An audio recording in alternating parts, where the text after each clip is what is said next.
Hello family, welcome to my channel উমিজ lifestyle. তোমরা সবাই কেমন আছো? আশা করছি খুব ভালো আছো। আমিও খুব ভালো আছি। তো আজকে চলে এসেছি একটা নতুন ব্লগ নিয়ে। আজকে আমি গেছিলাম সতীমার বাড়ি। আমাদের কল্যাণী ঘোষপাড়াতে খুব জাগ্রত মায়ের মন্দির আছে। সেই মায়ের মন্দির হচ্ছে সতীমার মন্দির। আমি শুনেছি এখানে যার যা মনস্কামনা তা মনস্কামনা নিয়ে যদি মায়ের কাছে যাওয়া যায়, মা নাকি সেই মনের ইচ্ছে পূর্ণ করে। আমিও তাই চলে গেছিলাম নিজের মনের ইচ্ছে মায়ের কাছে বলতে।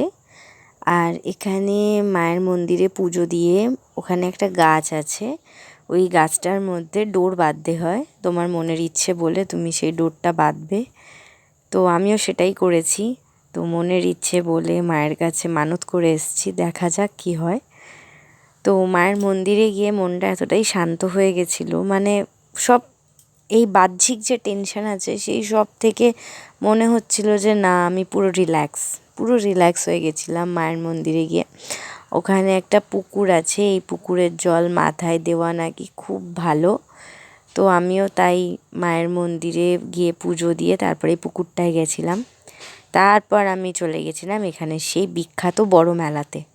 যেহেতু উপোস করেছিলাম, প্রথমেই খেয়ে নিয়েছিলাম মথুরা কেক। তারপরে আমার যা একটু চাউমিন কিনে দিয়েছিল, তো ওটা খেয়েছিলাম।